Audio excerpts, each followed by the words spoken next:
Ser podcast.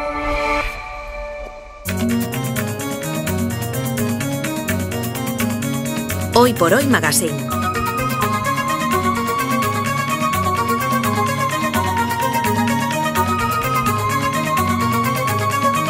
Ser podcast.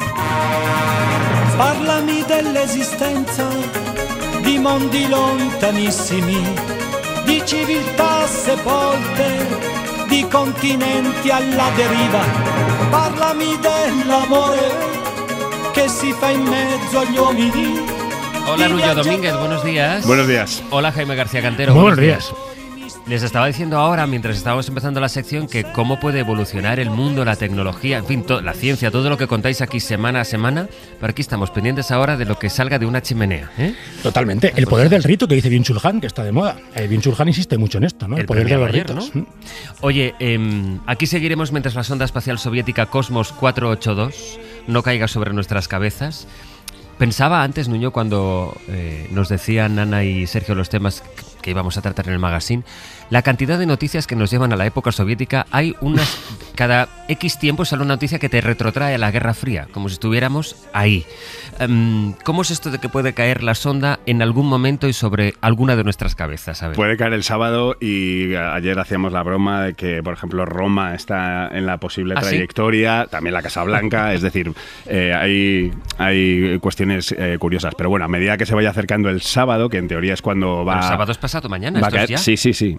Se irá sabiendo más y podrán incluso descartar. Espera. Entonces, pasado mañana cae sobre la Tierra. Es que esto, esta historia, lo que es alucinante es que nos hace ver la poca capacidad de observación y de preparación para este tipo de eventos que tenemos. Es decir, es una sonda que se lanzó en 1972, que además no se dijo para qué era, y estaba preparada para aterrizar en Venus, que tiene unas presiones y una atmósfera infernal, con lo cual es posible que los soviéticos la protegieran lo suficiente como para que si ahora cae a la Tierra pase de una pieza, no se desintegre en el rozamiento con la atmósfera. Entonces va a ser una cosa de 500 kilos cayendo a plomo a en una velocidad punto increíble. No, la velocidad, eso es curioso, me lo explicaba ayer un ingeniero de la Agencia Espacial Europea.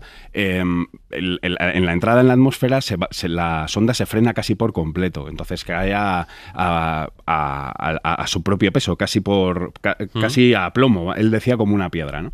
Entonces se frena mucho, pero aún así es una velocidad considerable.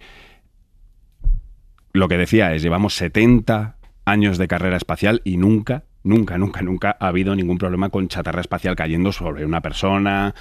Alguna vez ha caído en alguna zona habitada. Se dice que a veces ha habido algún destrozo en casas, pero nunca ha pasado nada. Y cada semana caen restos de cohetes de 1 tonelada. Es decir, la única preocupación aquí es eso, que es una sonda soviética preparada para entrar en Venus, con lo cual puede que sobreviva bastante íntegra a su reentrada en la atmósfera. ¿Pero esto es pasado mañana? Esto es pasado mañana. Bueno, pero hay una incertidumbre tremenda. O sea, hasta el día previsto de la entrada hay una ventana de varias horas, antes o después, en las que puede caer. Y según esa ventana, puede caer en medio del océano o en un continente. Pero se sabrá dónde va a caer, es decir, esa ventana... Más o menos. Sí, más o menos te podrán decir, cuidado este territorio porque caerá aquí. Cuanto más se acerque, se sabrá más o menos dónde va a caer, pero aún así es incertidumbre hasta que efectivamente caiga y, por ejemplo, los satélites espías estadounidenses puedan ver la traza de calor en la atmósfera y te digan, bueno, ha caído en esta parte del océano o en esta otra. Y ya nunca sabremos nada más de eso. Bueno, qué inquietud, la verdad. Pero, en fin, esperemos que todo vaya bien. Y mientras la chimenea. Y mientras nosotros ahí mirando la chimenea. La información del diario El País sobre este asunto incluye la siguiente frase. Dice, el mes pasado, Rusia lanzó el objeto espacial número 2583, que está sin clasificar, pero parece vinculado al desarrollo de armas antisatélites. Y aquí inquietan dos cosas de las que hemos hablado otras veces. Una es que los países envíen al espacio objetos sin explicarle al resto del planeta lo que son y para qué sirven, de lo que se deduce también de la enorme cantidad de chatarra espacial que la humanidad ha lanzado al universo. La pregunta es, Ya no sé si hay descontrol, que entiendo que sí, si no hay manera de control, de poner un poco de orden aquí. Una agencia del tráfico. A ver, hay sistemas de observación, la Agencia Espacial Europea tiene uno, NASA tiene otro, y puedes tener cierto control de las piezas más grandes. Las peligrosas son las muy pequeñitas, no tanto para los terrícolas, sino para naves espaciales tripuladas, la Estación Espacial Internacional, porque eso, un trozo de chatarra espacial es como una bala que va a kilómetros por segundo y que puede atravesar lo que se le ponga de por medio. Lo interesante que dices es que no sepamos el tipo de satélites que se lanzan. Eso es el mundo de hoy. Es decir, Estados Unidos, China, Rusia lanzan un montón de satélites espía y de satélites militares al espacio y no sabemos qué hacen, ni para qué sirven, ni nada. No. Eso sigue siendo igual que la Guerra Fría. Y hay otra cosa de la que hablamos también, yo creo, la semana pasada, Jaime, que es que la empresa de Elon Musk son más de 6.000 satélites en el espacio. Y ha lanzado 8.000, que lo decíamos también la semana pasada, ¿no? Que se caerán en algún momento. No, claro, algunos han caído ya y van a seguir cayendo. A ver, yo creo que es importante entender que parte del encanto que tiene el espacio para este tipo de empresas, no solo para Elon Musk, para muchísimos más, es que es un entorno altamente desregulado. Y estos millonarios lo están demostrando constantemente, les encantan los entornos poco regulados.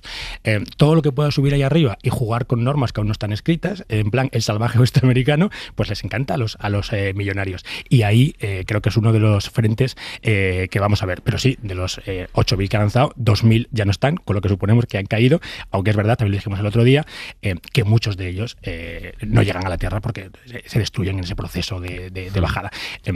Pensemos que además de toda la flota del señor Elon Musk, hay un montón de competidores, que también los enumeran por la semana pasada, que están surgiendo y que van a seguir surgiendo. O sea, que el espacio va a estar muy ocupadito en los próximos tiempos. Musk es el prototipo, digamos, del tecnomillonario del siglo XXI, que es un contraste con figuras como la de Warren Buffett, millonario del siglo XX, y que ha anunciado, y este es otro de los nombres propios de los últimos días, su retirada esta semana. Fíjate, los millonarios también se jubilan. Qué bonito esto, ¿no? Hay un momento también para retirarse. Bueno, Buffett... Quizá no sea una jubilación como la del común de los mortales, pero seguro, sí se jubila. Seguro que no.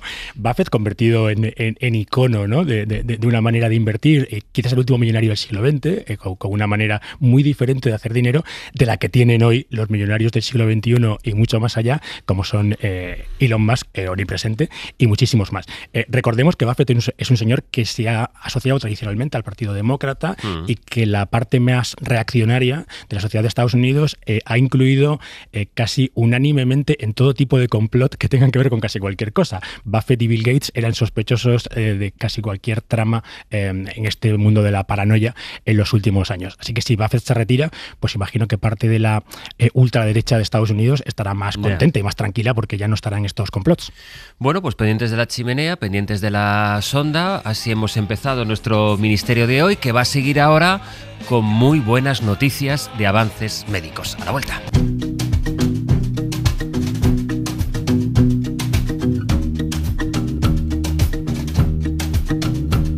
I spilled the ink across the page, trying to spell your name. So I fold it up and I flick it out, paper aeroplane.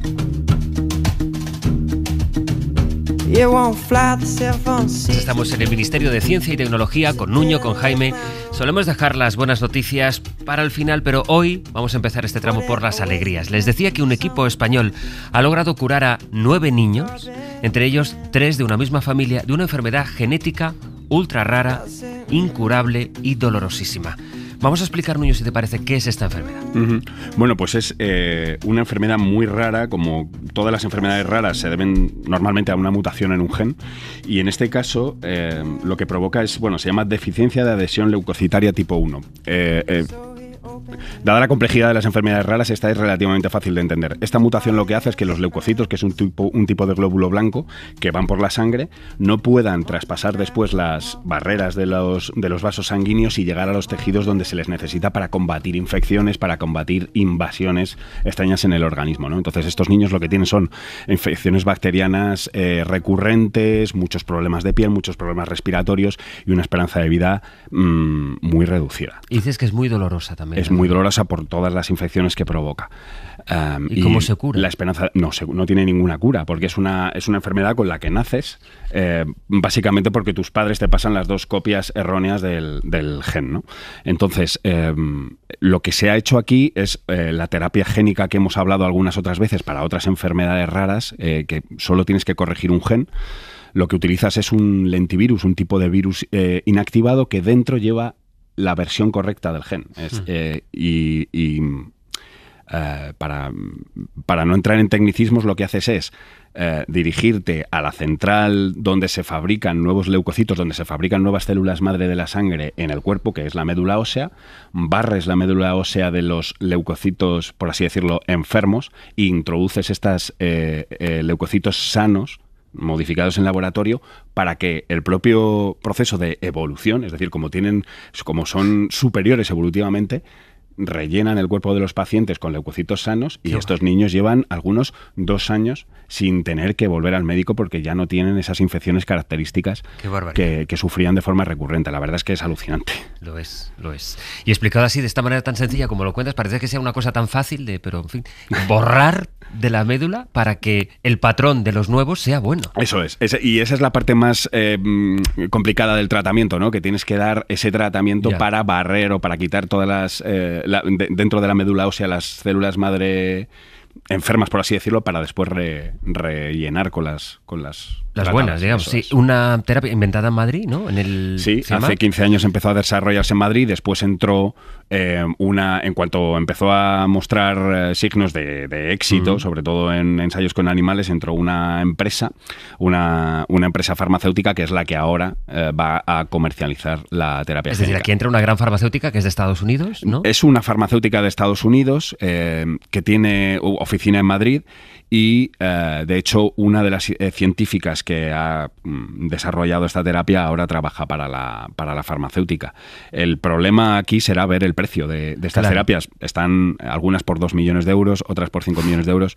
A mí siempre me parecía una barbaridad, pero el caso es que estás salvando la vida a una persona que tiene 5 o 6 años. Es decir, le estás dando la vida. 70, 80 años de vida. Entonces, si divides... Este es el argumento de las farmacéuticas. Si tú divides ese precio por todos los años de vida que ganas, pues hombre, la verdad es que sale regalado. Pero... Este es un proceso muy interesante porque hay, y hablamos siempre, ¿no? Avance científico, novedad científica y tal. Los médicos, porque van cada uno en su laboratorio, pues va investigando en la medida de sus posibilidades. Entonces, encuentra un hallazgo como este y, claro, necesita aquí que llegue una gran farmacéutica, que entiendo que están pues al cabo de todos los estudios que hay para ver qué pueden comercializar y qué no, y son ellas las que lo distribuyen, las que también sacan ese beneficio. Claro, es un debate con muchas cosas. Este ensayo clínico se ha hecho en Estados Unidos, Reino Unido y España, y son solo 9 pacientes. O sea, lo primero es encontrar los pacientes, que son muy pocos, y después pagar todos los gastos relacionados con el ensayo clínico. Entonces, es verdad que los centros públicos, hay muy pocos organismos públicos que puedan costear esto. O sea, que al final el mercado, se necesitan a las farmacéuticas por ahora para llevar esto a la gente que lo necesita, que realmente pues no es tanta a nivel global. No hay mucha gente que tenga esta enfermedad, pero es que salvas vidas, potencialmente muchas vidas. Vamos a hablar también de OpenAI, la empresa pionera en inteligencia artificial, la desarrolladora del ChatGPT, que lleva desde el principio dando bandazos, Jaime, entre ser una organización sin ánimo de lucro y ser una empresa como las demás. Y al final no sé si ha llegado a un punto muerto, de término medio. Va a intentarlo. Bueno, yo creo que hemos contado las peripecias de OpenAI, las hemos contado aquí repetidamente, marcada ahora mismo por el enfrentamiento entre su fundador y CEO, que es Sam Altman, y una persona que aparece mucho por aquí, que es el señor Elon Musk, que es también uno de los fundadores y ahora mismo opuesto al CEO en la gestión de la compañía. Por misterioso que parezca, aquí el que defiende que OpenAI debe ser una organización sin ánimo de lucro es el señor Elon Musk. ¿Por qué lo defiende? ¿Porque quiere que no gane dinero? No, porque él tiene otra empresa de inteligencia artificial que se llama Grok y cree que si OpenAI es una empresa sin ánimo de lucro, va a ir más despacio, y si va más despacio le va a dar más tiempo a él a alcanzarla competitivamente. Entonces, el señor Sam Altman ha encontrado una solución intermedia, que es cambiar las siglas y decir que es una empresa por el bien común. ¿Qué quiere decir esto? Pues que es una empresa que tiene que someterse a un propósito muy claro, muy bien definido, que tiene que ver con poner la inteligencia artificial al servicio de las personas, algo con lo que estaremos todos de acuerdo, pero que es bastante un eufemismo, ¿no? Con cierto buenismo. Y la manera de organizar esto es que la organización en su conjunto no va a ser sin ánimo de lucro, es decir, va a ser con ánimo de lucro, pero va a poner otra organización, yo sé que es complicado de entender, sin ánimo de lucro, que va a controlar que la que tiene ánimo de lucro se adapte a ese propósito. Es decir, separa como si fueran dos compañías en el que una como controla, para perderse, ¿eh? En la que una controla al otro. Esto es una guerra empresarial en la que el señor Sam Altman cree que va a, bueno, de alguna manera apaciguar las cosas con Elon Musk. Aquí claramente el tema es quién va a estar en esa organización sin ánimo de lucro, porque puede ser una organización sin ánimo de lucro llena de psicópatas. O sea, esto no, una cosa no impide la otra. Vamos a ver qué ocurre, porque no es fácil de entender. Oye, cuéntame cómo es este proyecto hablando ya que estamos en el mundo de la inteligencia artificial, de Mark Zuckerberg, de crear amigos virtuales a través de la inteligencia artificial. Bueno, un proyecto de largo calado, ¿no? En el que creo que el síntoma estaremos todos de acuerdo, ¿no? Que es que la soledad es uno de los grandes problemas que tiene la sociedad, es una gran epidemia. En lo que no estaremos de acuerdo es en la solución, que para el señor Mark Zuckerberg, entre otros, tiene que ver con la inteligencia artificial. Zuckerberg ha jugado en los últimos años con ideas diferentes sobre los amigos virtuales. Él pensó en algún momento en los amigos virtuales en Facebook, es decir, que haya perfiles en Facebook que parecen personas, pero no son personas, y tú te sientes muy querido porque hay gente que te contesta y te dice cosas, pero no son personas. Ahora mismo lo que está pensando más es en bots, es decir, es en agentes que te podrían llamar o que te podrían hacer compañía de alguna manera, pero en el medio plazo, él lo que está pensando, como mucha otra gente, es en humanoides, es decir, es en robots que tengan esta inteligencia artificial que puedan hacerte esta compañía física. Esto, como decimos, no solamente... O sea, tener en casa un robot con forma humana... Si es que contado así, parece un poco de chiste. Es pero distópico, sí, bueno, no sé si de chiste o de terror. Completamente distópico. Bueno, Japón ya tiene este tipo de robots. Ellos no han ido por modelos humanoides, han ido por modelos animaloides, no sé si existe la palabra, porque son pingüinos, son monitos, son todo lo que quieras, pero con el mismo objetivo, que es que te hagan compañía. Ojo, porque los robots humanoides ya hablaremos de ellos, porque es la próxima gran tendencia. Casi cualquier centro de estudio está previendo que es el próximo boom de la tecnología, que es el próximo teléfono móvil que todos tendremos en nuestra casa, este tipo de dispositivos, y Elon Musk siempre volvemos a él. Que todos iremos con alguien de la mano. Que todos tendremos en casa un robot de estos para hacer ciertas tareas en nuestras casas. Limpiar. Por ejemplo. La rumba ya existe. La rumba no tiene forma humana. La rumba no es humanoide, pero acordaros, el año pasado comentamos... Y no puedes hablar con él. Bueno, pues a ver. Sí. A ver, puedes hablar con ella y de hecho muchas veces, a ver dónde vas. Hablamos con ella, pero claro, no nos responde. Comentamos el año pasado con Ángeles que ella se quiso apuntar al trial, robots que planchan, robots que friegan, o sea, cada vez hay más tipos de robots. Rumba es un robot muy poco sofisticado, pero veremos ese camino. Todo depende de cuánto cuesten este tipo de robots. Pero bueno, el señor Elon Musk habla de cientos de millones de estos robots a la venta antes del final de la década, es decir, nos quedan 5 años para esto. Bueno, pues ya veremos. También depende de dónde caiga la sonda. Hay que ir ahorrando para comprarlo. Efectivamente, sí. Y preguntar también cómo hace las esquinas, porque este tema, la rumba, todavía no lo tiene bien resuelto. Oye, otras cosas que son noticia. El récord, Nuño, de inversión en ciencia. España gastó 13.000 millones, pero más que la cifra total, que es muy alta, sobre todo gracias a los fondos europeos, aquí lo importante es lo que se ejecuta. La tasa de ejecución, estamos hablando de casi un 70%. Sí. Que la verdad, así sin saber mucho, puede parecer que es un poco sorprendente que no se gaste todo, ¿no? El 100% sería lo ideal, y eso es a lo que hay que aspirar, pero casi suele nunca pasar, pasa, ¿no? Casi nunca pasa.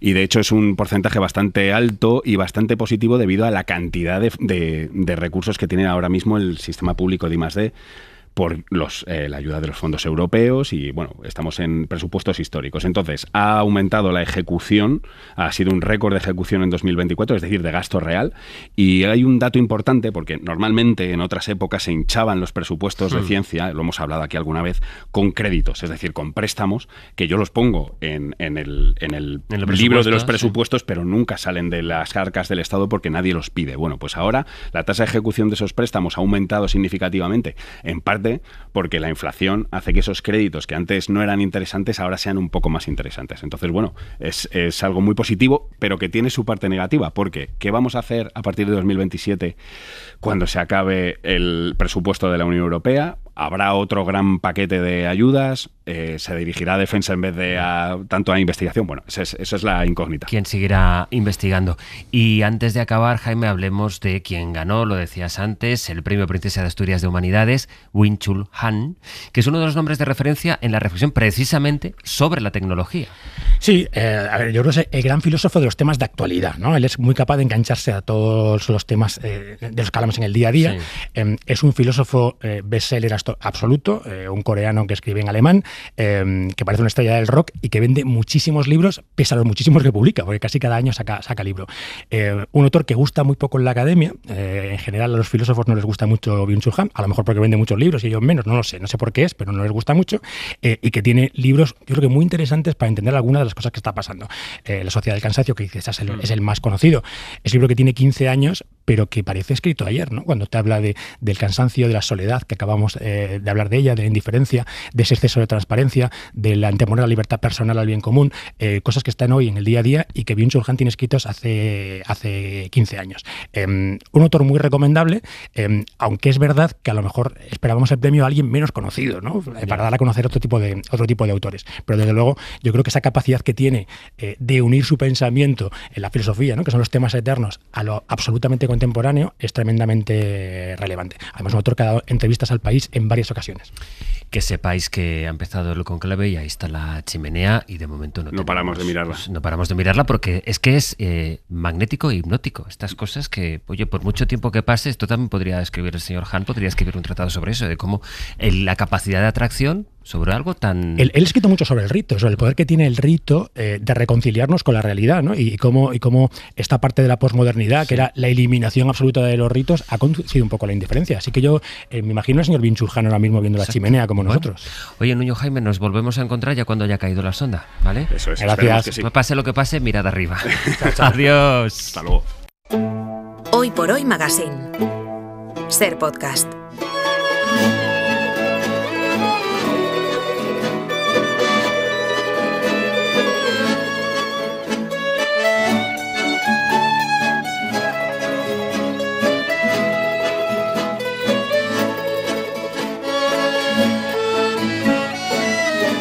Invitamos a que nos acompañen al Club de Amigos y Amigas Alegres, en el que daremos la bienvenida a una nueva amistad, la que nos propone cada 15 días Luis Alegre. Así que esta mañana, sin más circunloquios, procuramos la amistad de la actriz de series como Merlí, Las Abogadas o películas como Las Leyes de la Frontera.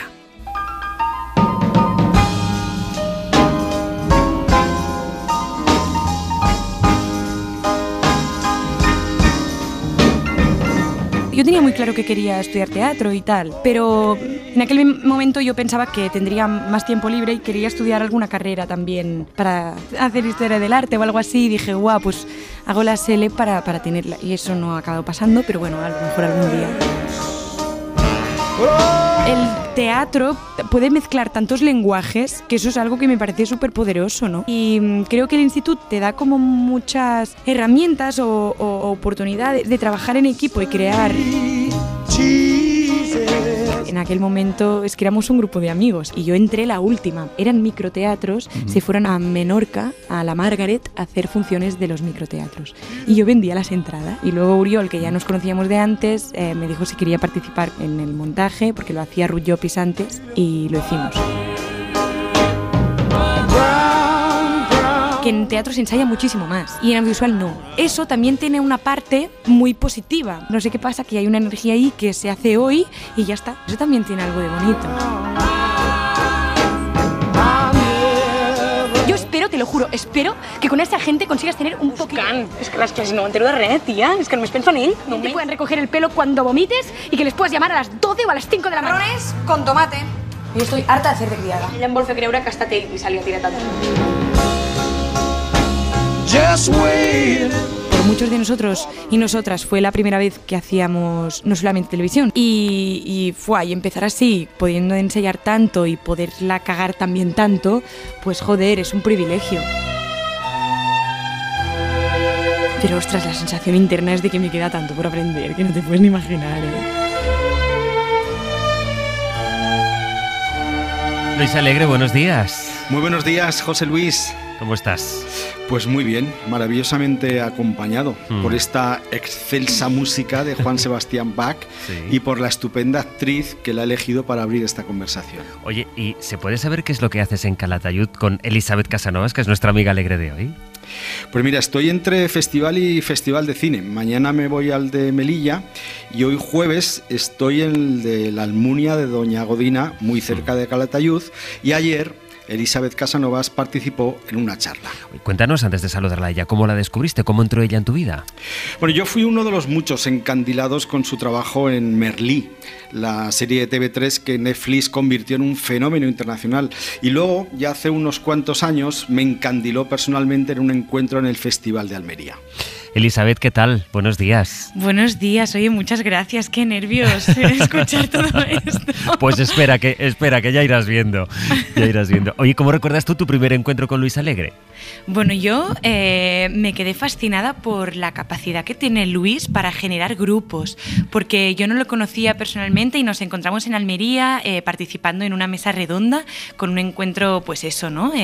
Compartiendo experiencias con otros actores, y la verdad que enseguida nos llevamos muy bien, y en otras ocasiones que hemos coincidido siempre me parece que tiene ese don de generar, que no debe ser un secreto para nadie, pero que tiene ese don de generar, sí, como grupos súper armónicos, y esto me parece que no es nada fácil. La charla en la que Elisabet participó ayer en la Almunia giraba sobre películas y series basadas en hechos reales. Elisabet ha sido la protagonista de la serie La Ruta, inspirada en La Ruta del Bacalao de los años 80-90, y de Las Abogadas, donde interpreta a la mítica Cristina Almeida durante los últimos años del franquismo y los primeros de la transición. Tú naciste, Elisabet, en el 94. ¿Qué tipo de placer has sentido al sumergirte en dos etapas de la historia de España que no has podido vivir? Claro, mira, yo es que en general soy muy nostálgica, ¿vale? Entonces yo creo que soy tan nostálgica que incluso lo soy con las épocas que no he vivido. No, es broma. Pero sí que siento como un gran interés por el pasado, y creo que como intérprete tengo la sensación que me pasa que una de las fases que más disfruto es la primera fase de preparación, ¿no? Que consiste en investigar muchas veces, y claro, tratándose de épocas que no he vivido, pues ha sido muy chulo sumergerse pues en un trabajo de investigación. Pero después de tantas horas metida en la cabeza de Cristina Almeida, ¿qué es lo que más te ha impresionado, te ha impactado de ella? Ostras, claro, es que Cristina me parece fascinante, ¿no? Creo que es inevitable hablar de su carisma, y a la vez creo que es una persona que tiene un sentido de la justicia muy elevado. También es inevitable hablar de su gran sensibilidad social, mejorando la vida de tanta gente, mejorando los derechos de los trabajadores, de las mujeres, etcétera, ¿no? Entonces, mi respeto hacia ella es máximo. Vamos a escuchar un fragmento de esta serie, de Las Abogadas, en la que Cristina Almeida, en la cárcel, encarnada por Elisabet Casanovas, le hace una confesión muy particular a su compañera de celda, Manuela Carmena, que interpreta la gran Irene Escolar. Oye, dime qué te pasa. He perdido el bebé que estaba esperando Manuela. He tenido un aborto. Un aborto natural, que me han dicho que es por estrés. Sí.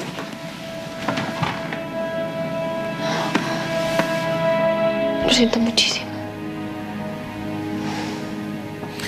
Cristina Almeida, buenos días. Muy buenas. ¿Cómo te encuentras? ¿Cómo estás? Pues mira, estoy en Ibiza y estoy pues un poco dormida, la verdad. ¡Qué gracioso! Pero estoy muy bien y sobre todo muy contenta de oír a Elisabet.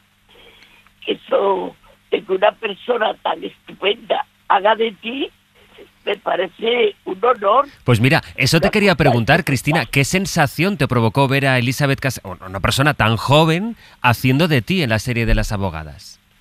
Pues mira, ¿sabes qué?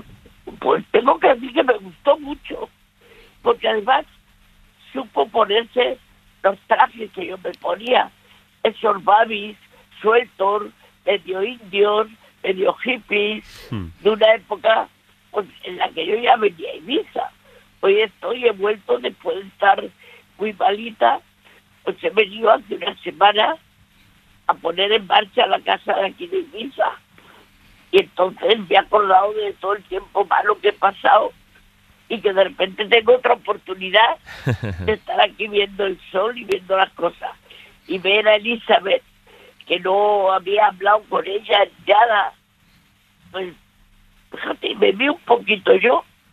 Ella es mucho más guapa, más alta, más delgada, pero me pareció porque era muy divertida. Y luego, Cristina, yo me pareció que también soy divertida. Ya no solo por verte a ti o a alguien que representa a quien tú fuiste, sino cómo se cuenta y lo que se cuenta. Por ejemplo, esta escena que acabamos de escuchar con esta confesión dentro de la celda, ¿fue para ti ir reviviendo momentos que no diré que hayas olvidado, pero sí que no tienes presente su recuerdo permanentemente? La impresión que debe provocar no solo ver cómo hacen de ti, sino también la oportunidad de revivir aquello de lo que tú fuiste protagonista.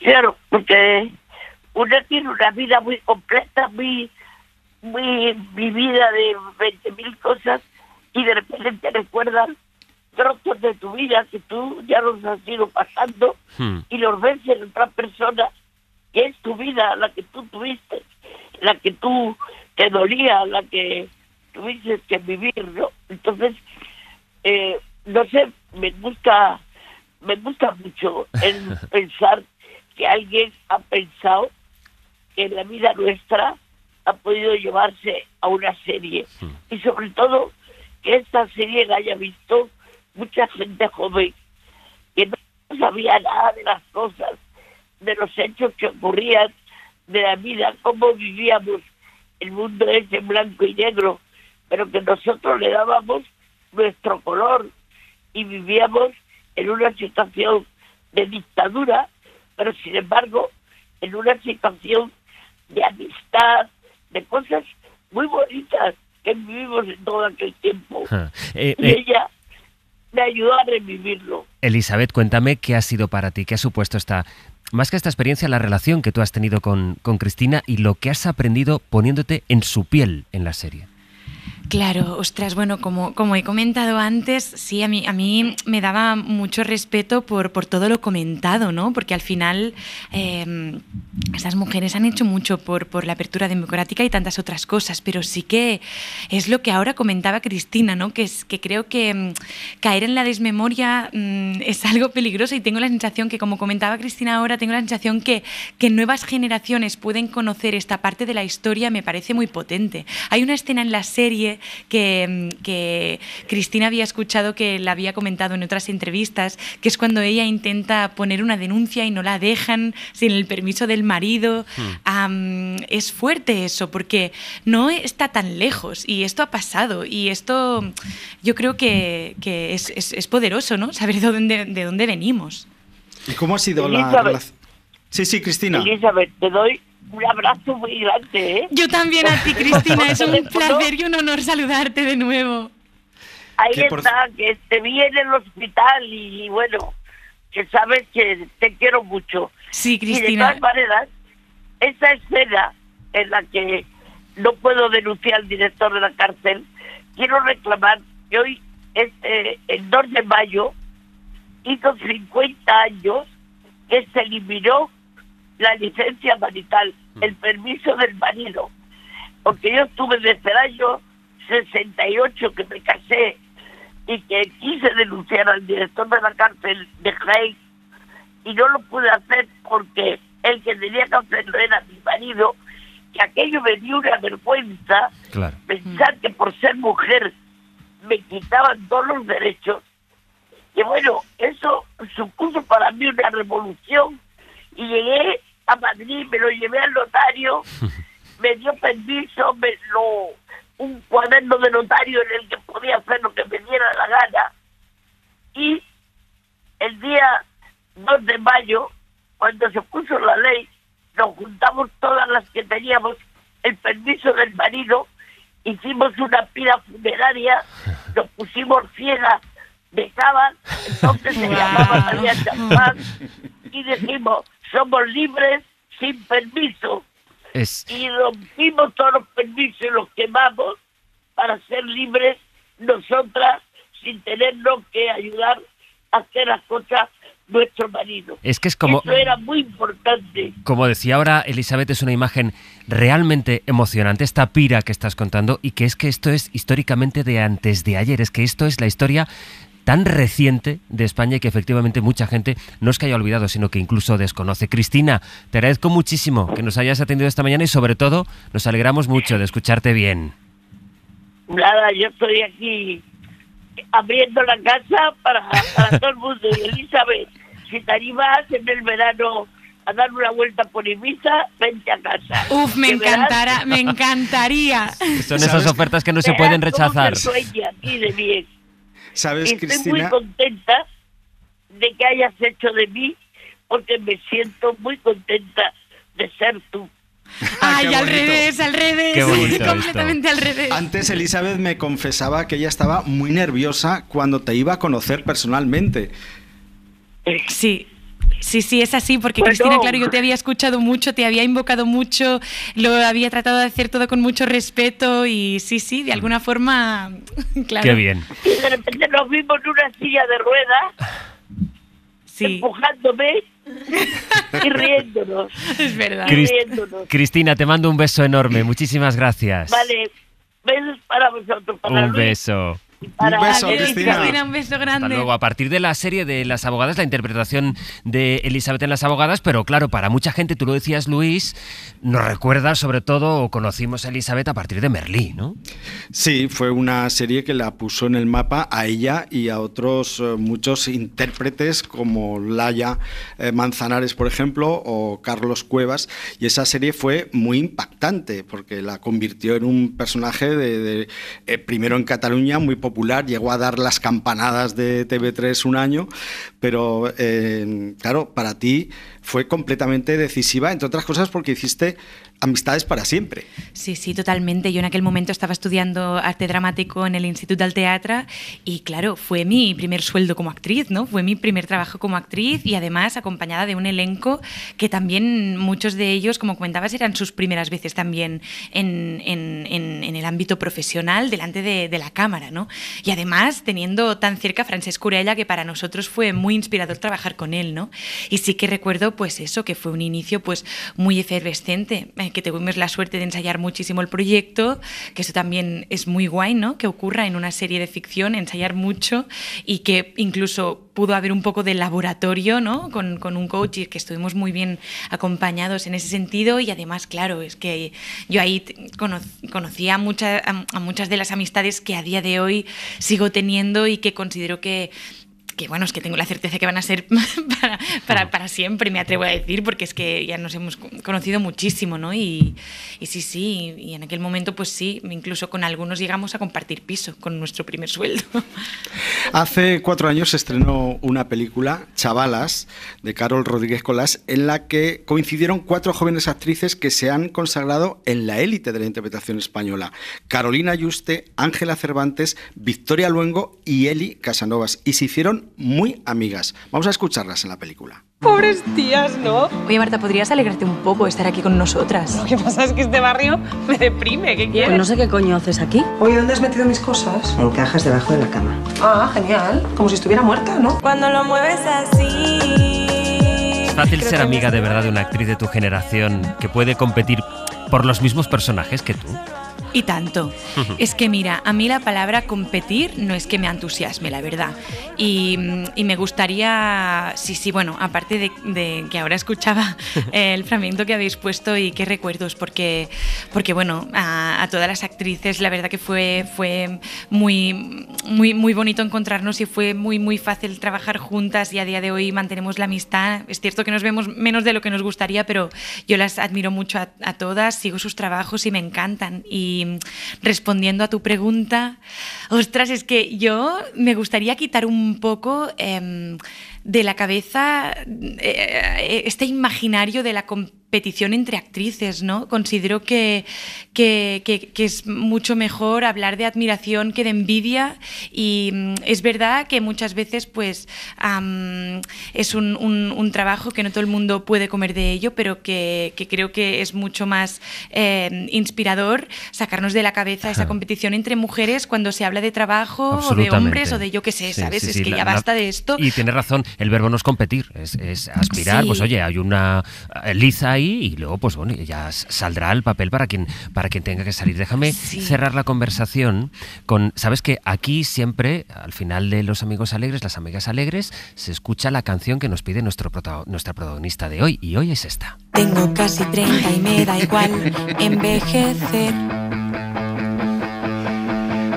Las nieves anunciando una MILF sobre mi sien. Mira que me quiere sonar la voz. ¿De quién es esta canción? A ver, es que antes Luis comentaba que con Laia Manzanares, que nos conocimos haciendo la serie Merlí, ya nos conocíamos de antes, pero trabajando juntas nos conocimos con mucha profundidad, y claro, es cierto que mantenemos la amistad, ¿no? Y bueno, pues nos hemos inventado este hobby, que es un grupito de música que ojalá continúe, porque vamos muy lentas sacando canciones y tal, pero bueno, que sí, nos llamamos Groupies, y es un grupo de música que nos hemos inventado como hobby y para pasarla bien, básicamente. Pues Elisabeth Casanovas, ha sido un auténtico placer. Bienvenida al Club de Amigos y Amigas Alegres de Hoy por Hoy. Un beso. Honor, muchas gracias. Moltes gràcies. Fins la propera. Gracias. Adiós. Un beso, José Luis. Luis, un beso grande. Hasta la próxima. Adiós.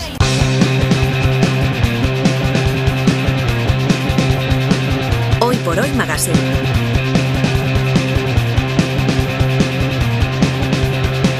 Ser podcast. ¿Qué significa la palabra tú?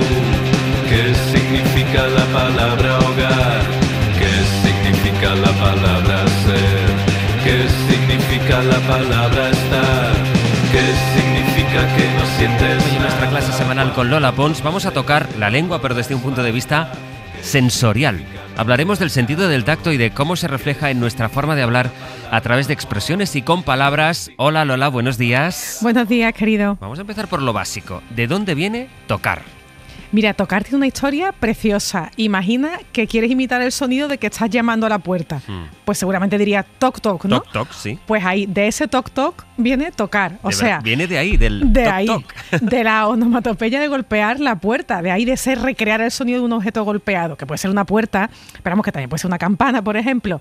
El primer significado fue ese, el de golpear, pero claro, como para golpear inevitablemente hay que dar con la mano en una superficie, o sea, hay que tocar, pues de ahí se extendió el significado de tocar como poner la mano sobre algo, con todos sus derivados. Hay otro verbo que tiene que ver con el tacto, que es tentar, como cuando alguien tiene fiebre y le tentamos la fiebre, pero podríamos decir tocar también. Sí, fíjate, así como tocar viene de esa onomatopeya, tentar sí es un verbo latino, no es un invento de las lenguas hijas del latín. Viene del latín temptare, tiene una P en medio, temptare, que significaba palpar y que también se da en otras lenguas, no solo en el castellano. Se usa también en el sentido de la moralidad. Un derivado de tentar son las tentaciones, ¿no? Una tentación es un intento. Sí. Y el otro verbo latino para tocar era palpar, del latín palpare, que era tocar más levemente. Pero claro, desde luego, entre tocar, tentar y palpar, el más general en español es tocar. Tocar, que se usa también pues para los instrumentos, tocar la guitarra, tocar una canción. La pregunta aquí es por qué no se dice jugar, que es lo que pasa en el inglés o en el francés, que dicen, por ejemplo, en inglés, to play guitar, tocar la guitarra. Sí es cierto que lo de usar jugar para instrumentos musicales se da en muchas lenguas, y no solo en las lenguas que vienen del latín, pues también lo hace el alemán, spielen, lo hace el ruso, lo hace el húngaro. No todas las lenguas hijas del latín dicen jugar. Por ejemplo, el italiano dice sonar, suonare, ¿no? Suonare un instrumento. Pero en general es muy común usar jugar en el sentido de interpretar. No es tanto que conciba la música como un juego, sino que el juego es una interpretación donde uno hace de algo, ¿no? Nosotros decimos en español tocar la guitarra, pero antes decíamos tañer del latín tangere. Tañer un instrumento era tocarlo. Yo creo que este verbo hoy se usa sobre todo para tañer las campanas, ¿no? Ahora que estamos en esta semana de los cónclaves, y su derivado de atañer. Esto atañe a algo, o sea, esto afecta, esto toca a algo. Pero la propia palabra tacto, que hoy da nombre al sentido, deriva de tangere, ¿no? De donde viene ese tañer. O sea, tacto y contacto vienen de ahí, de tangere. Estaba pensando en la expresión, en el dicho, la casa de Tócame Roque. Esto parece la casa de Tócame Roque. ¿Ahí qué pinta el verbo tocar? ¿De dónde sale? Mira, esto tiene su complejidad, quiero decir, porque la casa de Tócame Roque es un dicho muy gracioso, yo lo digo mucho, una casa con mucha gente, con muchos jaleos, sin normas claras, donde cada uno hace lo que quiere, ¿no? El origen no está claro, y claro, en ese tipo de frases es muy común que alguien se invente una explicación que se va heredando como curiosidad o como leyenda sin mayor comprobación. Entonces, yo voy a contar un poco la leyenda, de dónde sale, pero hasta qué punto esto es verdad o no, de momento es incomprobable. Entonces, la leyenda dice que en Madrid, al final de la calle de Barquillo, atención oyentes de la calle Barquillo con la calle Belén en Madrid, pues ahí había una vivienda muy populosa con normas así muy... La típica corrala, ¿no? Normas muy lasas, donde había muchas riñas, entre ellas las de los hermanos Roque y Juan, que los dos no se llevaban muy bien, y competían por ver quiénes eran los propietarios de la casa. Me toca a mí, que no, que me toca a mí, y al contrario es, o sea, con el pronombre al final, tócame a mí, ¿no? Tócame a mí. La hipótesis a mí me suena un poco a cuento, la verdad, pero esta leyenda llegó a la literatura y desde el siglo XVIII se documenta lo de la casa de Tócame Roque. Está en Galdós, en fin, que tiene una historia muy larga, este dicho de origen difícil. ¿Y la expresión o la manera de referirnos a alguien que está afectado por algo, decir está tocado? Sí, de estar tocado, es verdad. Eso es un eufemismo. Tocado, antes se decía sobre todo a las personas que estaban un poco trastornadas mentalmente, ¿no? El medio loco era el tocado. También las personas con discapacidad, de las que se decía que estaban tocados de la mano de Dios.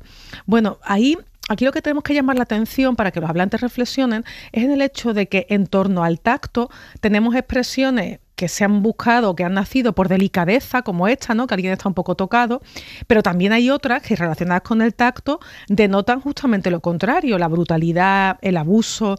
No podemos hablar del tacto sin mencionar, por ejemplo, todo lo que deriva de la palabra mano. Verbos como manejar, mantener, manipular. La idea es que todo lo que tú puedes sujetar con las manos está bajo tu control. También manosear, verbo feísimo, que usamos al menos desde el siglo XVII. O una expresión que no sé si es muy común hoy, pero yo la escuchaba antes más, que era dar una soba, que era pegar, pero pegar, dar una paliza, porque deriva de sobar, otro verbo horrible y viejísimo.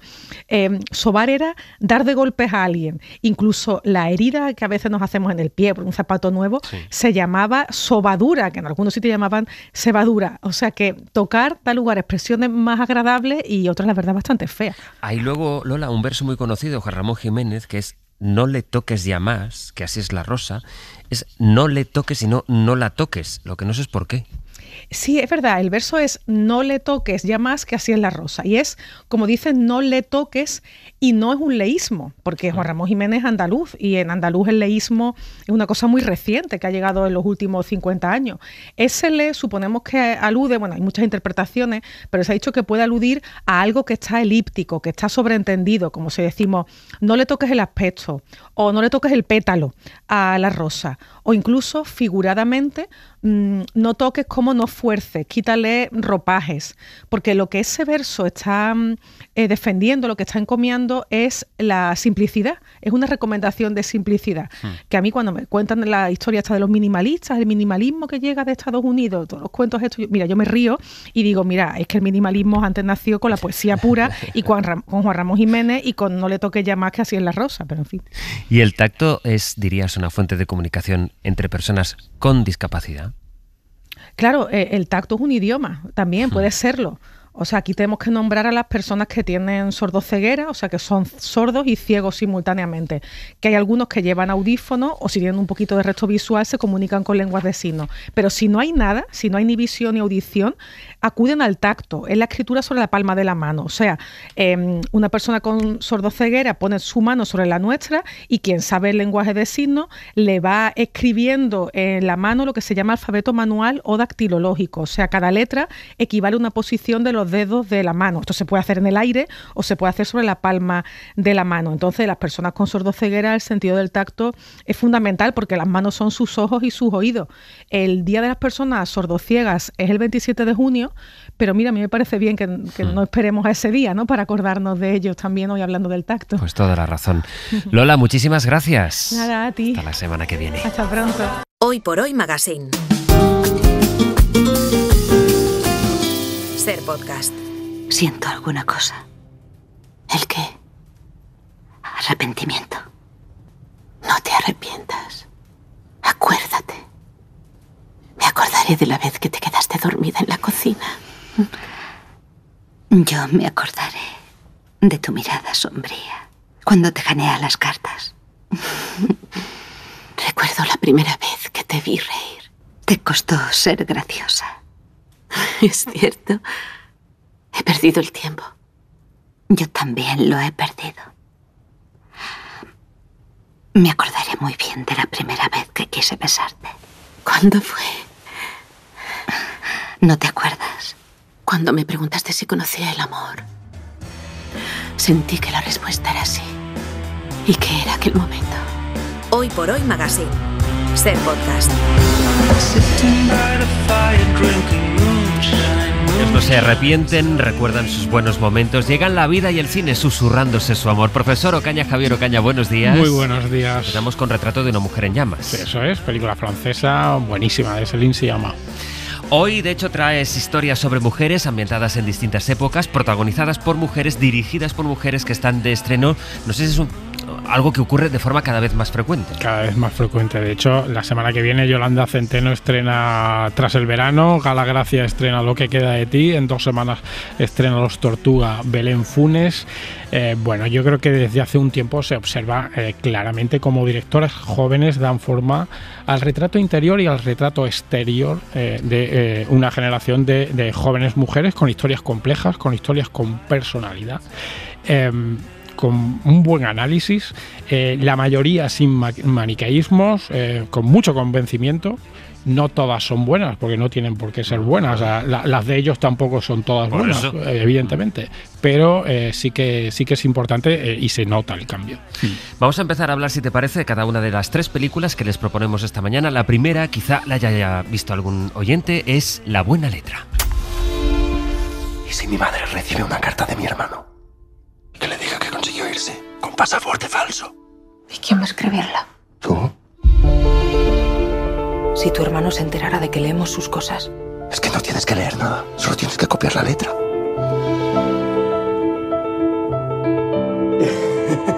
¡María! Tu hermano. Menuda inventiva, cuñada. ¿Qué? ¿Qué? ¿Sabes que me gustaría ir al cine? Pues tu hermano ya no quiere ni pisarlo. De un noble potrillo. La buena letra, que está basada en la novela de Chirves, así que a mí ya me tienes ganado. Pues es normal. Y yo creo que la película gana, evidentemente, con esa base dramática tan sólida. Nos lleva a un pueblo valenciano durante la posguerra, cuando la protagonista trata de salir adelante con su familia. La guerra civil ha abierto una herida profundísima, sobre todo en esta familia, que son republicanos, y especialmente en el cuñado, que ha estado un tiempo fuera y que vuelve. A mí me gusta definir esta película como una historia de una mujer que ve la vida pasar mientras se desvive por los demás. Y eso es algo que, desgraciadamente, sigue teniendo vigencia. Bueno, pues un hogar en la posguerra y un hogar republicano. ¿Cine de posguerra? Sí, cine de posguerra claramente se centra en la derrota o en la opresión, o en ambas cosas, física, económica, social del bando de la República. Unos ciudadanos y unos seres humanos que poco pueden hacer en la dictadura salvo callarse. Y la relevancia también de la derrota moral y de la exigencia moral Y eso creo que se ve muy bien y es muy duro. ¿Qué actitud tomar al ser del bando perdedor cuando te están humillando cada día? Ahí los dos hermanos tienen posturas distintas, el marido y el cuñado. El cuñado busca la luz continuamente y el otro se calla y vive en las tinieblas. Y ella es la que ve esas dos actitudes diferentes. En principio le fascina esa actitud de búsqueda de la luz del cuñado, que también llega un momento en que la aterra, por esa actitud más libre, más chanchullera, más ambigua de su cuñado, y nos retrata eso, la complejidad dentro y fuera del hogar, dentro y fuera de ella misma como protagonista. Buena película sobre la posguerra. Hay mucha gente que está diciendo que es buenísima película. A mí buenísima no me parece una buena película. Creo que por debajo de algunas de las grandes películas de la posguerra, y ahí creo que triunfa La colmena, por ejemplo. La buena letra, dirigida por Celia Rico. Celia Rico, directora ya con 3 películas. Una directora además que lo que parece que le obsesiona es intentar desnudar a la película de todo elemento melodramático, que no salga nada melodramático, incluso de algunos elementos del lenguaje cinematográfico, para que sea muy desnuda la película. Por ejemplo, aquí no hay apenas música, salvo unos pasodobles y algún tango que suena ya a la hora de película y que suenan dentro de la película, es decir, música desde dentro, diegética, pero apenas tiene banda sonora. Eso le salió muy bien en la primera película, en Viaje al cuarto de una madre, y creo que no le salió tan bien en Los pequeños amores, la segunda, que a mí es una película que no me gusta demasiado, porque dejó la película en un esqueleto al que le faltaba potencia dramática por todos lados. Esa potencia dramática sí que está aquí, por ella y por Chisbes, y luego Loreto Mauleón, la protagonista, que está fantástica. La segunda película que con mirada de mujer nos traes esta mañana y nos lleva también a otra novela es También esto pasará. Lo contrario de la muerte no es la vida, es el sexo. El sexo es lo único que no da resaca y que disipa momentáneamente la muerte.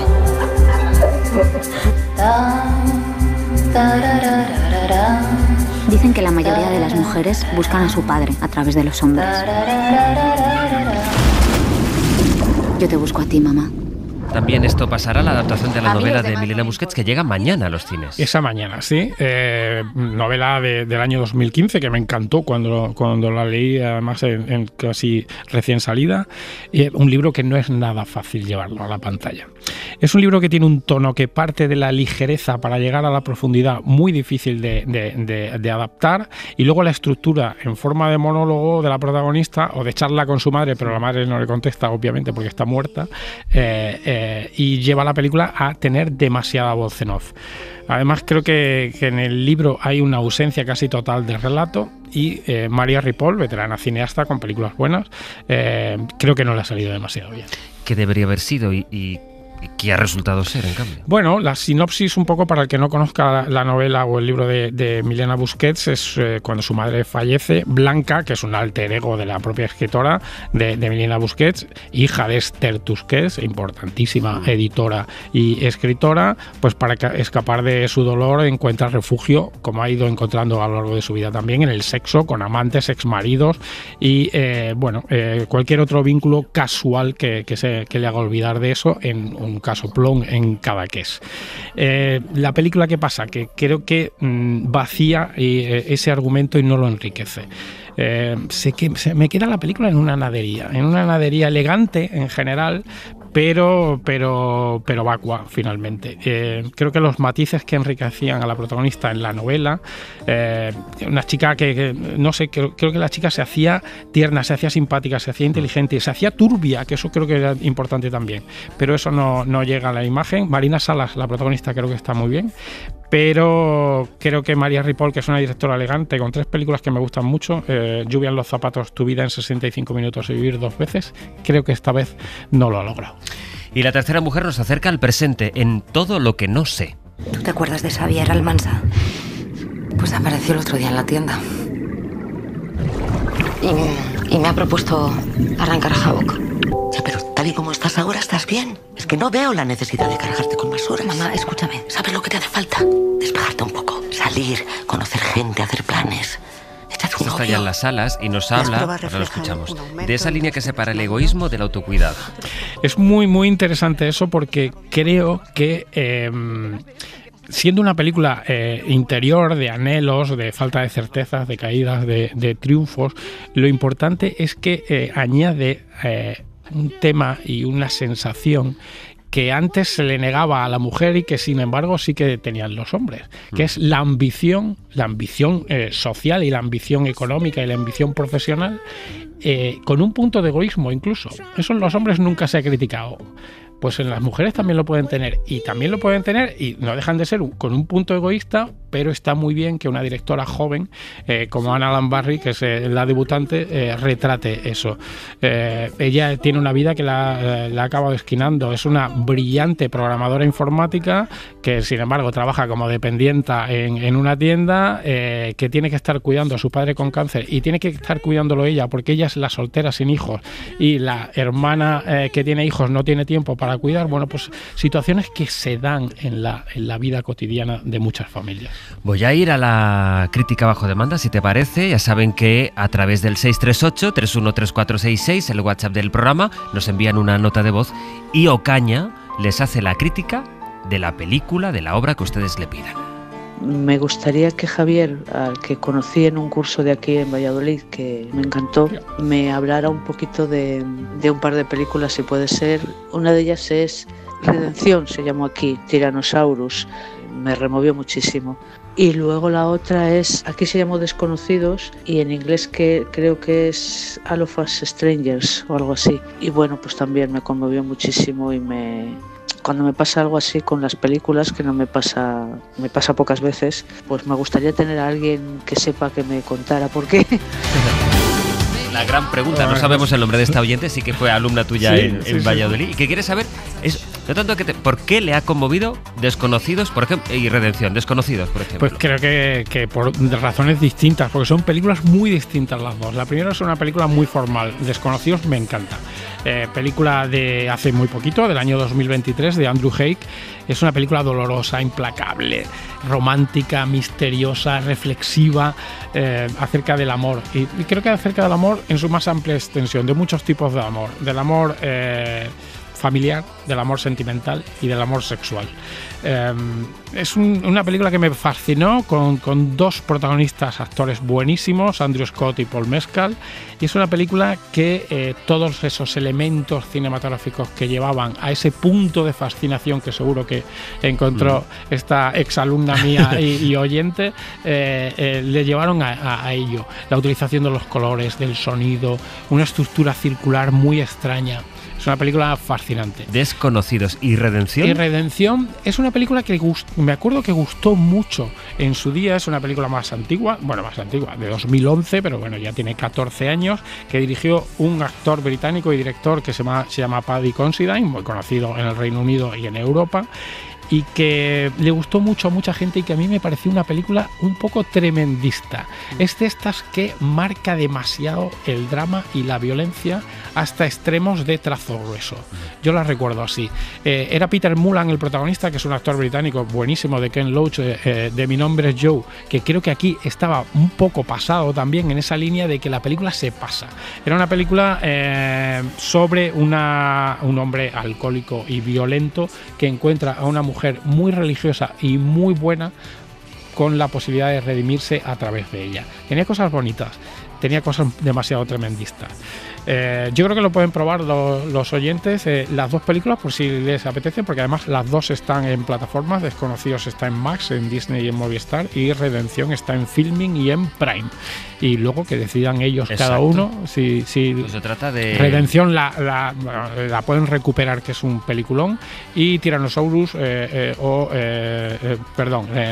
Desconocidos es la buenísima, y Redención Tyrannosaurus bueno, pues tenía ese punto tremendista, pero no era una mala película en modo alguno. Nuestra crítica bajo demanda, les recuerdo el teléfono, el WhatsApp del programa para enviar sus audios, si quieren, pues que como acaba de hacer aquí el profe Ocaña, les recomiende, les sugiera, les analice una película o una serie que ustedes hayan visto o que quieran ver. 638-313466. Y mientras te voy a despedir, porque voy a seguir aquí atento a ver qué pasa con esa chimenea de la Capilla Sixtina, de la que de momento pues todavía no ha salido humo. Ni saldrán películas de ahí, seguro. Hombre, bueno, con clave de la que ya hemos hablado aquí, la última, pero habemos papam. Eso también es un gran género, por no hablar de Sorrentino.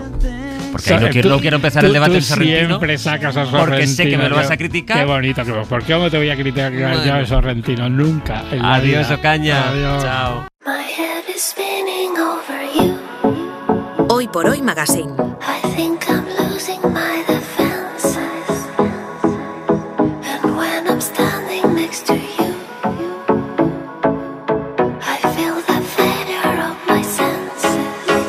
Ser Podcast. Y a esta hora de la mañana saludamos a Ainhoa Aguirregoite. Ainhoa, buenos días. Buenos días, Sastre, ¿cómo estás? Bien, ¿y tú? ¿Cuántos días contigo ya? Bueno, no me lo creo. Lo dices como quejándote. A ver si me voy a enamorar. No, hombre, todo lo contrario, a ver si me voy a enamorar. Bueno, y luego no pues... voy a poder hacer el programa con Ángels. Bueno, pues oye, todo se puede hablar.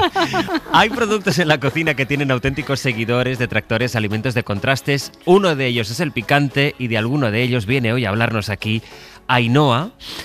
Conocemos ya tu tono ácido, al que hoy vas a sumar este picante. ¿Por qué el wasabi, que es el gran tema de esta mañana, Ainhoa? Pues mira, porque estoy seguro de que a mucha gente le pasa, y a ti en parte también, igual que me ha pasado a mí hasta hace muy poco.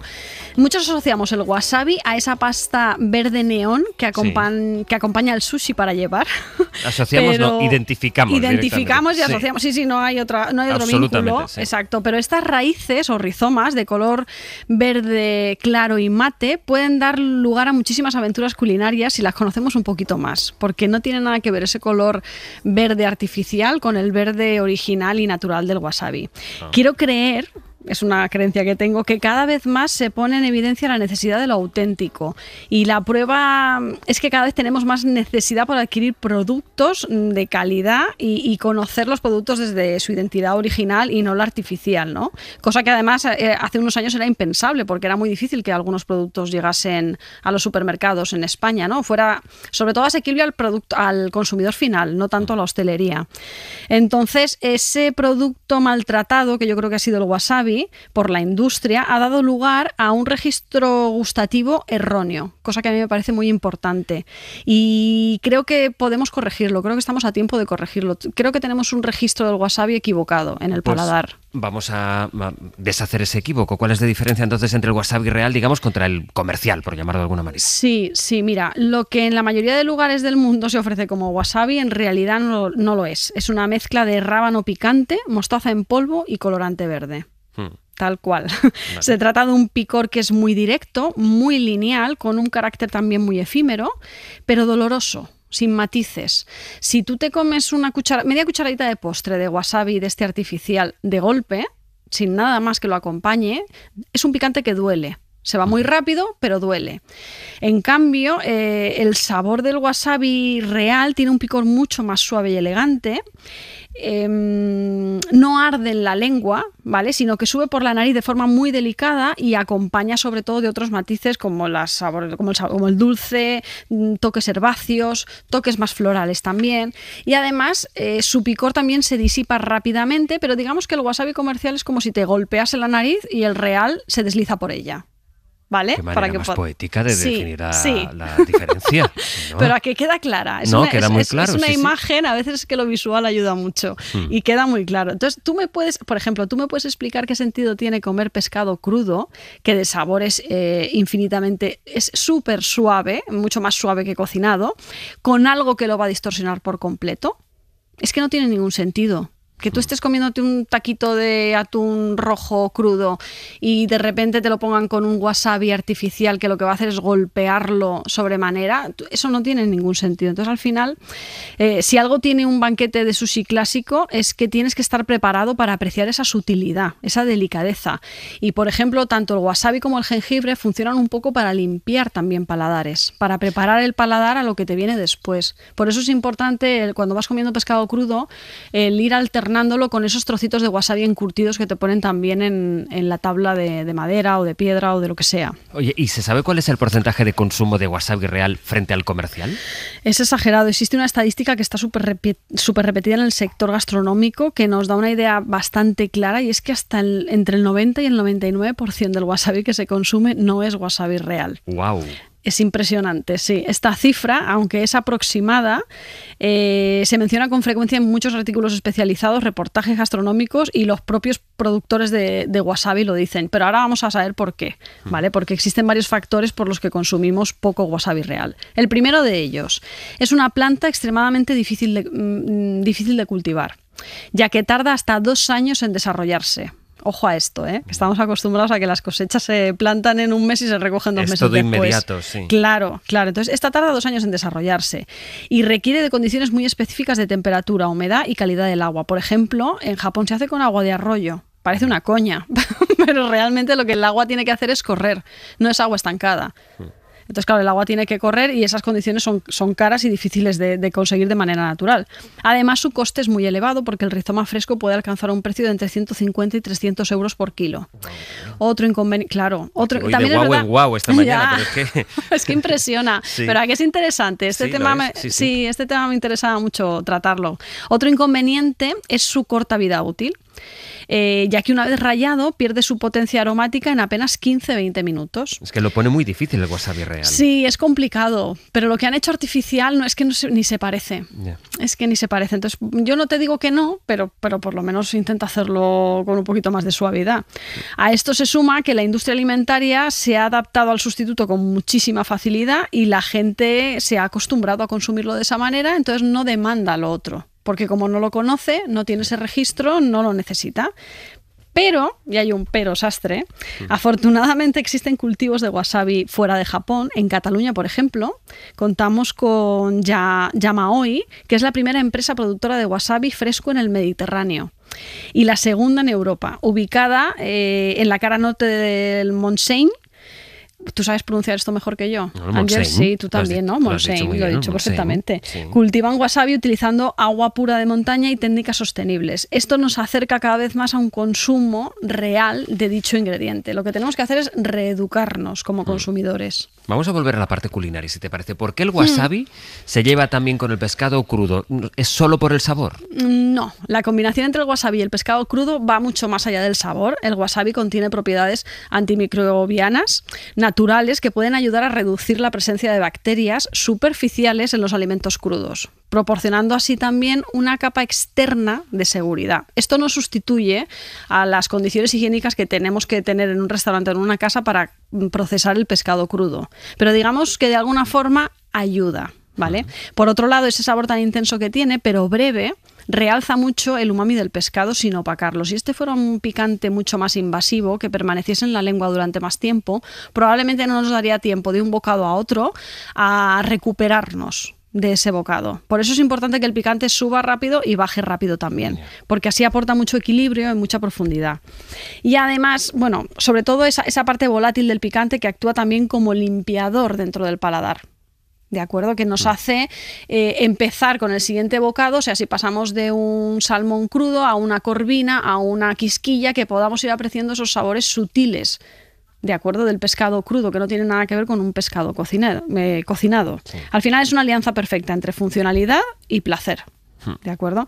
Pero bueno, hay algo interesante también con respecto a su doble función, y es que inevitablemente nos lleva a conocer un poco de su origen, que durante siglos el wasabi fue un ingrediente reservado casi exclusivamente a la nobleza japonesa, debido a su rareza y a esas condiciones tan específicas que requiere su cultivo, que son las que comentábamos antes, y era extremadamente difícil obtener grandes cantidades. Entonces eso lo convirtió en un bien muy preciado, muy exótico, al que solo podían acceder las clases altas.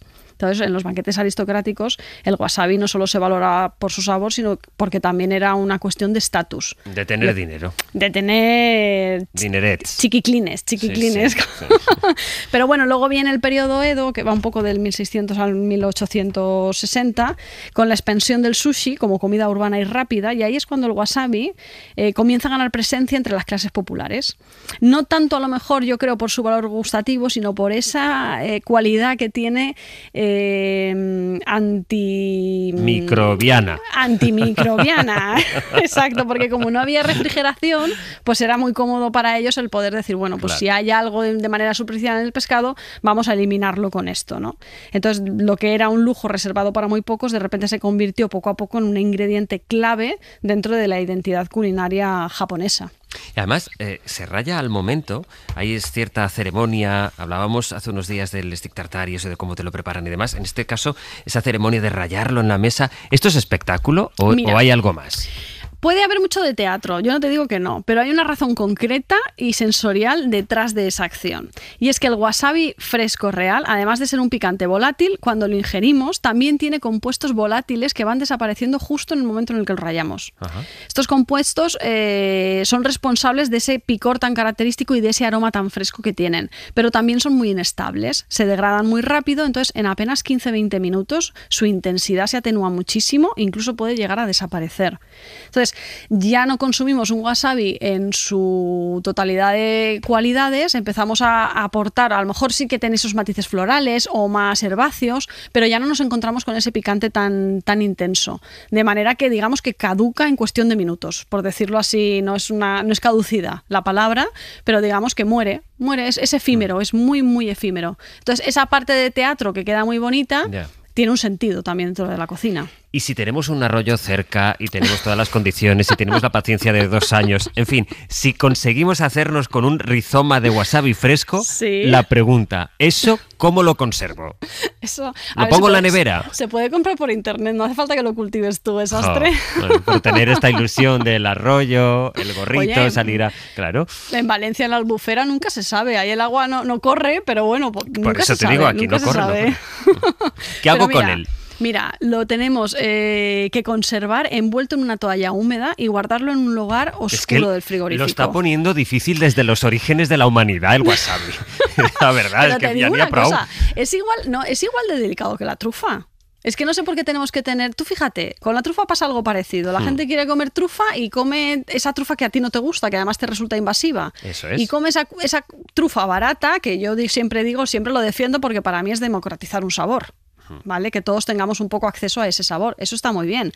Pero bueno, al wasabi le pasa un poco como a la trufa. Es caro, es difícil y luego hay que conservarlo. Entonces lo puedes comprar por internet, que eso ya es una ventaja, no tienes que cultivarlo tú. Y entonces, bueno, y dejarlo ahí en la nevera y te va a durar un máximo de 3 semanas. Con la toalla.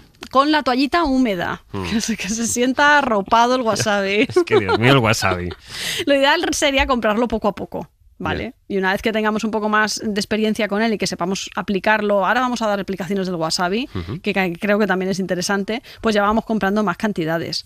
Y luego, bueno, tener en cuenta que cuando lo vayamos a rallar es una cuestión de 20 minutos. Pero yo, si quieres, te doy ahora una retahíla de recetas. Hoy no hay una receta, hoy hay un montón. Hay varias, pues venga, vamos a ellas. Hay un montón, yo creo que te van a gustar. A ver, venga, tus propuestas, ¿qué hacer con el wasabi una vez lo saco de la toalla? Hostia. Visto así, sastre. Venga, lo primero, vamos a hacer un almíbar. Mira qué cosa tan sencilla. Mira, me vas a perdonar un segundito, Ainhoa, porque en este momento tenemos noticia en Roma, cuando faltan 8 minutos para que den las 12 del mediodía, las 10 en Canarias. Hay noticia en Roma, Joan, porque hay fumata y es negra. Hay fumata. A las 11:50, la segunda fumata. Hay fumata negra en la chimenea del tejado de la Capilla Sistina, que indica que ningún papable no ha alcanzado los 2/3 de los votos, 89 para ser precisos, en la segunda votación. Es la señal de humo del fracaso de la elección del próximo pontífice, humo producido en la quema de las papeletas, billetes y documentos de la votación con sustancias químicas colorantes en las estufas instaladas en el extremo opuesto de las pinturas del Juicio Universal de Miguel Ángel en la Capilla Sistina. Con fumata negra sigue el cónclave. La cita es para esta tarde a partir de las 4, nueva reunión en el cónclave. Vamos a recordar, Joan, lo que nos contabas ya a primera hora en este Hoy por Hoy. Lo previsible eran 4 reuniones, lo previsto, vaya, son 4 reuniones. Que estemos viendo ahora mismo la fumata negra significa que se habrían producido 2 votaciones ya en la reunión de la mañana. Exactamente, se habrían producido 2 votaciones, una sola fumata por la mañana. Vamos a esperar a esta tarde otras 2 votaciones. Al término de las mismas habría una nueva fumata blanca. En caso de que hubiera acuerdo, papa, sí. Exactamente, negra si no hay papa tampoco. Una de las cosas de las que se ha estado hablando en este tiempo, Solés, es que al aumentar, Francisco, el número de cardenales, al situarlo en 133, eso complica también. La mayoría son 89 los votos que hacen falta. Sí, son 89. Hay además... con un número mucho más elevado, 133 electores, pues el proceso de votación es mucho más lento, teniendo en cuenta además que muchos de ellos son personas mayores de 70 años y que por consiguiente incluso alguno camina con gran dificultad. Sí, y hay una última cosa. Ayer, y es una de las cosas que comentábamos esta mañana, decíamos, han hecho esperar casi 3 horas, más de 2 horas, y eso empezó a desatar cierta especulación en la plaza de San Pedro. No vaya a ser que... Era muy difícil, y se daba por hecho que no iba a ser. Sin embargo, esta vez ha sido la cosa, digamos, bastante rápida. Esas 2 votaciones, en menos de 2 horas, cuando la previsión era que pudiéramos tener resultado a partir de las 12, no antes. Exactamente. Ayer seguramente hubo un retraso en las meditaciones, quizás hoy han sido un poco más rápidos, esta mañana, y existía la duda de si había algún problema técnico, de si alguno de los electores se habría puesto enfermo, se habría sentido mal, o bien, digamos, un retraso sencillamente porque eran mucho más cardenales que en anteriores cónclaves y por consiguiente se requería mayor tiempo para poder votar. Fumata negro en la plaza de San Pedro. Gracias, Solés. Ampliamos a las 12. Fumata negro en la plaza de San Pedro del Vaticano, donde está el enviado especial de la SER, Pablo Morán. ¿La reacción allí cuál ha sido? Bueno, de desconcierto, Sastre, como estabas comentando con Solés, porque después del retraso de ayer, la hora en la que hemos visto esta fumata negra aquí en San Pedro, pues no era la prevista, así que sí que ha habido algo de desconcierto. Sabe todo el mundo lo que significa, obviamente, que todavía no hay papa, que todavía no hay consenso y ninguno de los candidatos ha alcanzado esa mayoría de 89 votos a favor, pero esa es la imagen a esta hora, la estamos viendo perfectamente. Hoy sí se puede ver ese humo negro, no como anoche. Sí. Exacto, no hay dudas. Como anoche fue gracias a las pantallas que podíamos percibir efectivamente que era fumata negra. Así que toca esperar a las siguientes votaciones de esta tarde, como te explicaba Solés, y a la siguiente fumata, que ya será a última hora de la tarde, si no hay acuerdos de consenso, que se adelantará. Recordemos que para evitar también confusiones, no solo han incrementado los colores, le han dado más intensidad al blanco y al negro, sino que si cuando sea blanca sonarán también las campanas de Roma. Gracias, Pablo. Ampliamos en el hora 12, dentro de 4 minutos, las noticias de las 12, con este gran titular: vuelve a haber fumata, vuelve a ser negra en la plaza de San Pedro del Vaticano. Hoy por Hoy Magazine. Ser podcast. Sí, casi de uniforme casal, Francino. Hola, ¿no? Sí, es verdad. Es verdad. Tendencia al color beige. El color beige. Bueno, a las 2:14, pues ya tenemos una de las principales noticias del día. Fumata negra. Próxima cita esta tarde, toca esperar. Lo contaremos a las 2. Estamos pendientes de Roma, también de la votación del decreto para aliviar los aranceles en el Congreso de los Diputados. Pero dejadme que a esta hora demos una noticia. Una muy buena noticia. Por favor. Archivada la causa contra nuestro compañero Héctor de Miguel. Seguro que lo recordáis, esa querella que presentó en su día Abogados Cristianos por un supuesto delito de odio por aquellos comentarios sarcásticos sobre el Valle de los Caídos y la pederastia en la Iglesia. Pues dice la Audiencia de Madrid, dice la justicia, que no hay delito, y leo de la sentencia: queda acreditado que los comentarios no incitan al odio ni fomentan un clima de hostilidad al hecho religioso o a aquellos que practican la religión católica. Así que, archivada la causa, nos alegramos por Héctor, nos alegramos por todos y nos alegramos también por la libertad de expresión.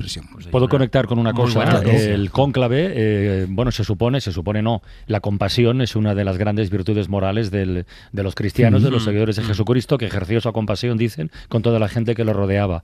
La historia de Noelia, que hemos contado esta mañana aquí en Hoy por Hoy, esa chica que pidió hace ya muchos meses la eutanasia, que tiene todos los avales éticos, médicos, en fin, todo lo que hace falta para ejercer su derecho a una muerte digna, sigue bloqueada por una demanda de abogados cristianos y porque la justicia, hasta que la sentencia sea firme, no le va a permitir ejercer ese derecho. Estoy muy cabreado y muy indignado con esta historia. Y me parece curiosa y llamativa la coincidencia. Esta mañana hablabais en Hoy por Hoy de que la Iglesia es mucho más que el Vaticano. Y es verdad. Una cosa es el terreno clerical y el otro el eclesiástico. Bien, pues esta coincidencia creo que da para pensar y para reflexionar. Desde luego, Dicho lo cual, te puedo contar más cosas de la ventana esta tarde, pero es que mira, me ha venido muy bien la... No, pero está muy bien la reflexión. No, de verdad, es que... Sin quitarle un ápice de debate. Y lo decía esta mañana, Claro. es decir, entiendo todas las posiciones sí, y sí. entiendo, por supuesto, que un padre le entren Sí, todas sí, las dudas sí. respecto a su Sí, hija, sí, pero claro, sí, luego sí. está el plano legal. Sí, exacto. Pero hay una ley que pintan, Eso es. ¿qué pintan los ¿Quién argumentos puede interferir en esa religiosos decisión y tal? de una persona sobre Ah. cómo acabar con su propia vida? No somos pero un bueno. estado laico, en fin, bueno, da En igual. fin, oye, bueno, ¿qué no más? da igual, pero da igual. Esto va muy en serio, a Elvira Lindo se le ha muerto su perra. Y el duelo, cuando se nos muere, a mí no me gusta llamarles mascotas, animales de compañía, Sí. es algo que, bueno, a los que nos ha pasado, Sí. que son muchísimos y muchísimas personas que nos están escuchando, sabemos en fin, de qué se trata, y hoy Elvira Lindo propone que hablemos en Radio Lindo de este asunto, que me parece muy bien, me parece muy bien, tiene también argumentos éticos y morales muy, Sí, los muy tiene, curiosos. sí, los Hoy tiene. volveremos a meternos con mirada artística en la Capilla Sixtina, porque está Miquel del Pozo, ya el otro día hicisteis un apunte y hoy lo haremos un poquito más, a ver qué nos trae Miquel. Y como nos interesan tanto los personajes y los nombres propios, hoy viene a todo por la radio Raúl Pérez, que el otro día se topó con uno de los actores más potentes del cine español. Joder, y fue magnífico escucharle. Luis Saera, buenas tardes. Buenas tardes. Oye, tengo un mensaje importante, Francino, ¿me permites? Venga. Hola, soy Luis Zaera y mi tierra Galicia está en peligro. Venga, ya podemos seguir. Oye, la de veces que me salta en YouTube esta frase de tu anuncio para Greenpeace. ¿Eres consciente de esto, Me lo Luis? dicen mucho, pero yo qué sé, yo no veo nada, yo soy un analfabeto digital. Son tan grandes los dos. Los dos Luis Luises. Saera Los Luises. y Raúl Pérez. Os Pues nada, escuchamos luego, chicos. Muy bien, un abrazo. Hasta luego. Chao.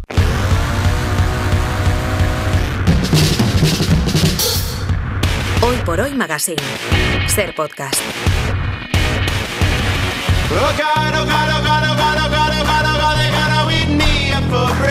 Bueno, hemos tenido fumata negra. Sí, entonces, sí. como a la paporra. Bueno, hay gente que ya ha caído, ya nos tenemos que despedir de Eva Aguado, nos tenemos que despedir... Bueno, hoy es un día importante para Sebe, entra en las horas calientes que dice Ana Uslé, porque ha apostado por el día de hoy, y también nuestra compañera Sí. Marta Galán, que ha apostado pero un poco más tarde, pero siempre dentro del jueves. Estos son los personajes que todavía tienen opciones. Y Pascual también ha caído. Y bueno, Pascual ha caído porque dijo que sería la semana pasada, o sea que Pascual... Aunque hay que decir, si me lo permites... Haz lo que quieras. Mira de qué guisa viene, qué corte de pelos. Mira qué Me guapo dirás si está. no está papable. Es verdad, Pascual. Es por Está si te llaman. Por si acaso, sí. Claro. Pero bueno, Está ayer, muy guapo. después de llevar las eternas greñas, decidí hacerle caso a Brian. Gracias a Dios, nunca mejor dicho. Y oye, de verdad he recibido más piropos que nunca en mi vida. Hoy eres un Guau. querubín de plata. Gracias. Había ganas de que te cortaras el pelo. Pascual, un Pero es auténtico verdad que querubín. estás guapo. Se le ve la sonrisa, se le veía la sonrisa. Me sonrojo, El hermano se ríe como diciendo, bueno, guapo. Es que cuesta asumir los piropos así. Ya. Cuesta. Pero yo creo que lo ha hecho aposta, que ha estado prorrogando buscando- esto de Es un sí. miserable. Ya. Va, venga, no, todavía no me corto el pelo, para Eso está generar muy más bien, ¿eh? efecto y recibir más Sí, piropos. eso está muy bien, forzar mucho el crítica, Para luego que gustar. luego el día que te cae el piropo, te cae piropazo. No, van bien los piropos. A Pepe, por ejemplo, no le hacen falta. Como ella se quiere. Yo me quiero. A Eduardo Noriega ¿Eso qué ha dices. sido? ¿Una puya? ¿Un piropo? No, es un piropo que a también. veces- Es que hay gente que tiene mucho amor propio en el buen sentido. Y Pepe es un tío optimista, echa para adelante. Yo soy de no sufrir en ninguno de los No, aspectos. desde luego, claro. No, pero ¿os gusta? ¿A vosotros no os cuesta recibir piropos? No, hacer piropos. No, Hacerlo. dar, No, hacerlo nada. no. Hacer. A mí sí Dar me cuesta nada. hacer. ¿No? No. ¿Tú haces piropos? A mí el otro día ¿Sí? me dieron el mejor piropo que me habían dado nunca. Estaba llegando a mi casa, entré al portal, había una vecina con sus dos niños, tendría unos 7, 8 años. Me mira así el niño y me dice, ¡qué guapa! Y viene corriendo y me abraza. Y me Te da un abrazó. abrazo. Y me abrazó. Qué piropo con abrazo. Y vino la hermana pequeña y me abrazó también. Y los dos nos fundimos en un abrazo de 3. Y yo os juro que el mejor piropo que me ¿Pero han qué dado has dicho? nunca. ¿7 o 17? No. Y empezaron a gritar, ¡es mamá, es mamá! Ya verás qué agradable cuando se te acerquen niños y en un determinado momento de tu vida te digan, señora. Sí. Eso es súper agradable. Bueno, si te dicen señora, qué guapa, ¿no? No, pero si Ya, dice pero señora, no. está todo perdido. Ahí. Cuando te hablan de No hay usted, nada que hacer ahí ya. se acabó. Pero yo no tengo muy claro los límites, o sea, los límites del piropo. O sea, No ¿qué hay es límites. piropo? Bueno, pero... ¿Pero hombre, qué es sí. piropo? Severino, guapo. Eso es un piropo. Eso es un piropo. Y una mentira. Yo nací para ser perra, por favor dejadme serlo, pero no quiero llevar nunca el bozal. Que si tengo la cabeza en otro lado los domingos, me dejéis que me apalanque en el sofá. Que si yo ahora fuera perra, juguetona y muy amable, no tendría estos problemas de ansiedad.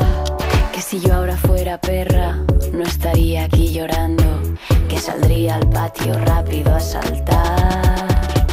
Sin embargo, soy humana y me he quedado aquí encerrada, componiendo cancioncillas sin parar. Vamos a ir perreando hasta el último compás. Sí, vamos a tener que terminar, aunque estamos sorteando radios analógicas. Efectivamente. Para que esto nunca acabe. Tienen que entrar ustedes e inscribirse en la web de la SER, en cadenase.com, y buscar ahí cómo pueden inscribirse para entrar en el sorteo y que les toque una radio analógica chulísima a pilas de la SER. Eso es, porque la radio nunca se apaga, pero nosotros nos tenemos que ir con el dúo de amigas alegres que hoy hemos sumado a la lista. Son Eli Casanovas, que hace en la serie Abogadas, de Cristina Almeida. Caer en la desmemoria es algo peligroso y tengo la sensación que nuevas generaciones pueden conocer esta parte de la historia, me parece muy potente. Hay una escena en la serie que es cuando ella intenta poner una denuncia y no la dejan sin el permiso del marido. Supuso para mí una revolución, me lo llevé al notario, me dio permiso, podía hacer lo que me diera la gana y el día 2 de mayo,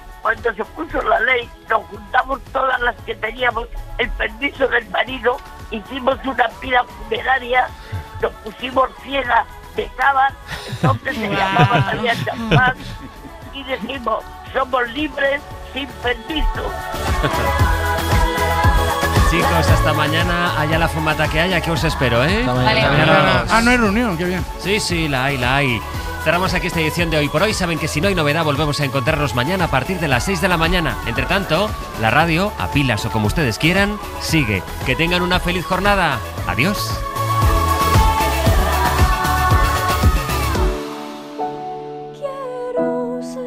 Hoy por Hoy. José Luis Sastre. Para no perderte ningún episodio, síguenos en la aplicación o la web de la SER, Podium Podcast o tu plataforma de audio favorita.